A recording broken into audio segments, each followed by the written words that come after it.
Here are some facts to shock you.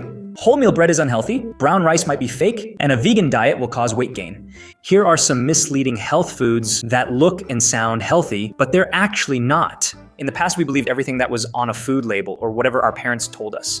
Like wholemeal bread is good, breakfast is the most important meal of the day, or this is the worst. Drinking fruit juice is good, but nowadays with the internet, many of these claims have been debunked. For example, do you know that MSG is actually healthier than table salt?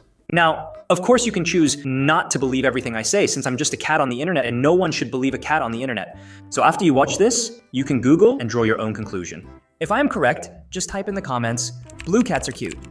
So let's start with the very first. The first meal of the day, breakfast. Your parents would have told you that breakfast is the most important meal of the day. And if you don't eat it, you won't have energy for the rest of the day. Here's the thing, if you have friends, you'd notice that more and more people are skipping breakfast. If you didn't spot the trend, it means you have no friends. You see, the idea of 3 meals a day is as wrong as thinking that newscasters never go to the toilet. You can have 1 or 2 or even no meal a day if you so desire. That is, of course, if you're a normal person with no other health conditions. As long as you have enough nutrients, which are mainly calories, protein, and fats, then that's fine. So why do people think breakfast is important? Simple. In the past, food companies marketed breakfast, so you'll eat breakfast. The more you eat, the more they earn. So they've now succeeded, and we're now addicted. It's kind of like how social media platforms burned a lot of money to get us addicted to their platforms. And now we're addicted, we've become their cash cow.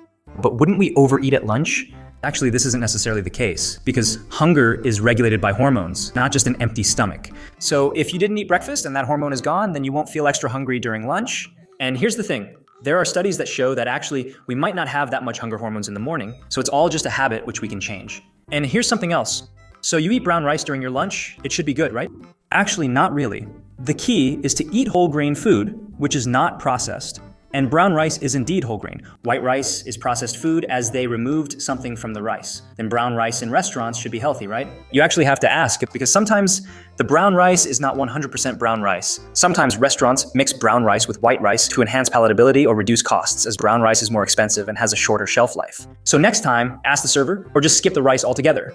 Now, how about bread? Wholemeal bread should be healthier, right? While it's healthier than white bread, it's not always 100% whole grain. In other words, it's kind of like the brown rice in restaurants. It's mixed with white flour. In any case, it's always better to avoid bread altogether because they're all considered ultra-processed food. Which leads to the next point. Let's eat vegan. Vegan is definitely healthy, like what your parents said, right? Wrong. You see, for vegan, due to the lack of meat, some of the products are processed food. A vegan diet is healthiest when focused on vegetables and whole foods, though this can be as challenging as stopping at just one Pop-Tart from the package. Now, it seems like eating anything is also unhealthy. So we might as well don't eat? No. The goal is to eat whole food instead, which is not processed food. Basically, whole foods are the items you see immediately upon entering a supermarket, such as fresh fruits, vegetables, and meats, which are typically found in chillers or freezers. In the meantime, if you think you've become slightly smarter after this video, consider subscribing.